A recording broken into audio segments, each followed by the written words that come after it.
Welcome back. लगता है कि बांग्लादेश ने भी पाकिस्तान जैसी फॉरेन पॉलिसी अपना ली है, आपकी इस बारे में क्या राय है? जी, सच्ची बात तो ये है कि इस वक्त जनूबी एशिया में भारत कुछ आइसोलेट सा होता जा रहा है। गो के श्रीलंका के साथ वो एक डिफेंस पैक्ट साइन करने जा रहे हैं, लेकिन अगर आप देखिए तो जनूबी एशिया के जो तीन बड़े ममालिक हैं, भारत, पाकिस्तान और बांग्लादेश, पाकिस्तान और बांग्लादेश 5 अगस्त 2024 के बाद से कुछ हमारे हालात अच्छे हो गए हैं। लेकिन भारत को परेशानी तो लाहक होगी कि पाकिस्तान और बांग्लादेश के दरमियान ताल्लुकात में किसी गर्मजोशी पैदा हो रही है और हर फील्ड में एक्सपेंशन ऑगमेंटेशन हो रही है। लेकिन इसके अलावा जो भारत हमेशा काउंटर करता रहा है, वो चीन को काउंटर करता रहा है। उसका ख्याल भारत का यही है कि जनूबी एशिया उसका स्फीयर ऑफ इन्फ्लुएंस है और चीन को इजाज़त नहीं दी जा सकती कि वो अपना इन्फ्लुएंस यहाँ पे बढ़ाए। लेकिन क्या किया जाए कि भारत एक बुली भी है, उसकी पॉलिसीज में उस तरह कंसिस्टेंसी नहीं है, या फिर उसके पास सच्ची बात है वसाइल भी नहीं है जो चीन के पास हैं। तो चीन को काउंटर करना इतना आसान काम नहीं है भारत के लिए। और अगर आप देखिए माजी भी उठा के देखिए तो भारत के ठीक है, बांग्लादेश में उन्होंने एक नेस्टी रोल प्ले किया 71 में, कि पाकिस्तान को बांग्लादेश बना दिया। फिर शेख हसीना के ज़माने में इनके ताल्लुकात बड़े अच्छे हो गए। लेकिन चीन बहरहाल एक बहुत बड़ा मुल्क है और चीन के एक लॉन्ग टर्म विजन है। अब हुआ कुछ यूं कि 2 दिन पहले, इससे पहले कि मैं इस बात पे आऊं, हम जानते हैं कि डॉक्टर मोहम्मद यूनुस जो चीफ एडवाइजर हैं इंटरिम, उन्होंने चीन का दौरा किया और गो के वो चाहते तो यही थे कि भारत भी जाएं, लेकिन भारत ने कोई अच्छा जवाब नहीं दिया उनको। तो भारत और बांग्लादेश के प्रॉब्लम्स हम जानते हैं इस वक्त कहाँ हैं। और ये भी बड़ा इंटरेस्टिंग है कि बांग्लादेश में इंतखाबात जो हैं वो अप्रैल के पहले हाफ में होंगे। तो एक जो डिमांड अपोजिशन पार्टीज की या पॉलिटिकल पार्टीज बांग्लादेश जिनकी जानिब से आ रही थी, तो वो डिमांड भी अब पूरी हो गई है। अब देखते हैं, अवामी लीग तो उन इलेक्शन में हिस्सा नहीं ले सकेगी क्योंकि उससे पाबंदी लग गई है। अब देखते हैं कि कौन अगला वजीर आजम बनता है या कौन सी पार्टी जीत के आती है पार्लियामेंट में। अब तो मामला ये है कि चीन ने एक जबरदस्त स्टेप उठाया है। चीन और बांग्लादेश के ताल्लुकात में बड़ी गर्मजोशी थी, बांग्लादेश और पाकिस्तान के ताल्लुकात में भी बड़ा सब्सटेंस पैदा हो रहा था। तो 2 दिन पहले चीन ने एक मीटिंग कन्वीन की कुनमिंग में, जहां पे वर्किंग लेवल मीटिंग थी, जहां पे फॉरेन सेक्रेटरीज तीनों ममालिक के मिले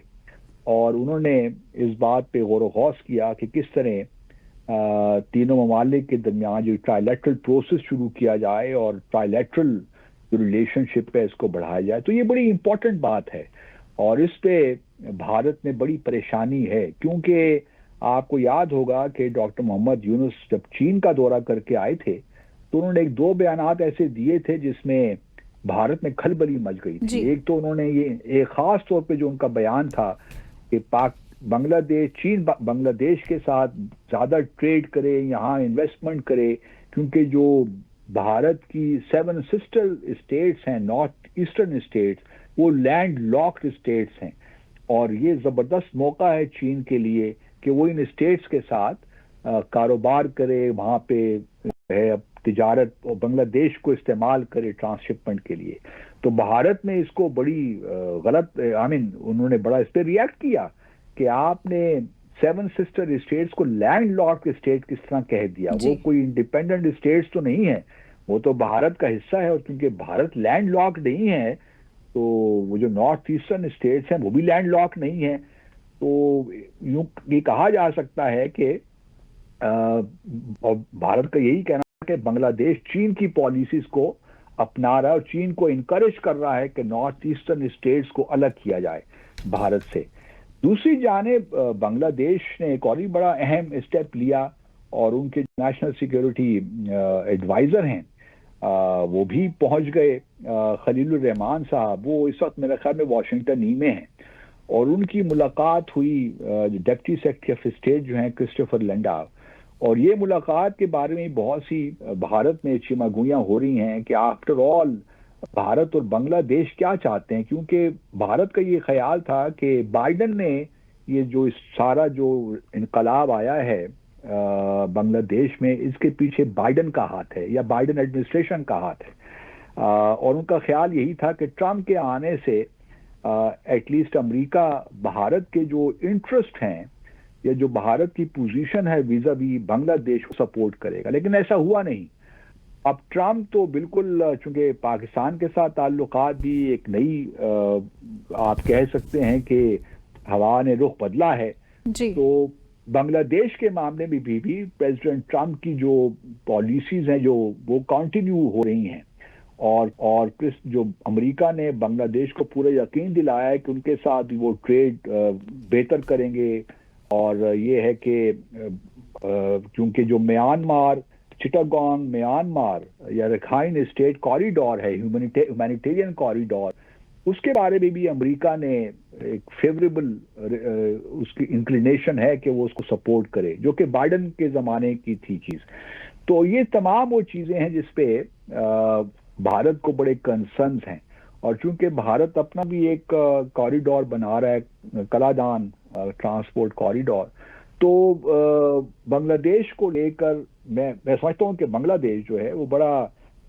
صحیح طریقے سے جہاں چین کے ساتھ اپنے تعلقات بڑھا رہا ہے، پاکستان کے ساتھ بڑھا رہا ہے، وہاں بنگلہ دیش کے تعلقات ٹرمپ ایڈمنسٹریشن کے ساتھ بھی زبردست ہونے جا رہے ہیں۔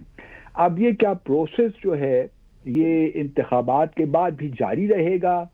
It is anyone's guess, we can not really predict, depend کرتا ہے کہ کون سی حکومت بنتی ہے۔ اگر بی این پی آ جاتی ہے، اور خالدہ ضیاء تو شاید اس وقت ان کی صحت اجازت نہیں دے گی کہ وہ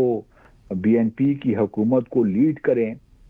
تو ان کے جو بیٹے ہیں، میرے خیال عتیق الرحمان نام ہے، if I'm not wrong، وہ شاید واپس آ کر الیکشن کنٹیسٹ کریں، یا پھر ممکن ہے کہ ان کو لیڈ نہ ملے، جماعت اسلامی جو ہے وہ مل کے ایک کوalition گورنمنٹ بنائیں، جی اس صورت میں تو بڑا زبردست معاملہ ہو جائے گا، اور پاکستان اور بنگلہ دیش اور چین مل کر جہاں اس خطے میں بڑی اکنامک ایک پراسپیرٹی ڈیولپمنٹ لا سکتے ہیں، وہاں میں یہ بھی دیکھ رہا ہوں کہ بنگلہ دیش اور امریکہ کے تعلقات میں جو اس وقت ایک نئے دور کا آغاز ہوا ہے، یا یوں کہہ لیجئے کہ جو تھوڑی بہت اپریہنشنز تھیں میوچل، وہ دور ہو گئی ہیں پریزیڈنٹ ٹرمپ کے بارے میں، وہ دور ہو گئی ہیں، تو ایک اچھا سا پروسیس شروع ہونے کے امکانات ہیں۔ اور اگر بی این پی اور جماعت اسلامی اب کوalition بھی بن جاتا ہے تو وہ بھی بنگلہ دیش اور امریکہ کے تعلقات کے لیے ایک بہتری کی صورت پیدا کرے گا۔ تو بھارت کے لیے البتہ یہ تمام وہ چیزیں ہیں جو کہ شاید وہ اپنا ری وزٹ کریں ان تمام معاملات کو، کیونکہ ان کو نیبرہڈ فرسٹ پالیسی بھی بری طرح ناکام ہو گئی۔ تمام نیبرز ہی ان سے اس وقت، زیادہ تر نیبرز میں کہہ سکتا ہوں سری لنکا کو چھوڑ کر، حالانکہ سری لنکا اور پاکستان کے تعلقات بھی بڑے زبردست ہیں،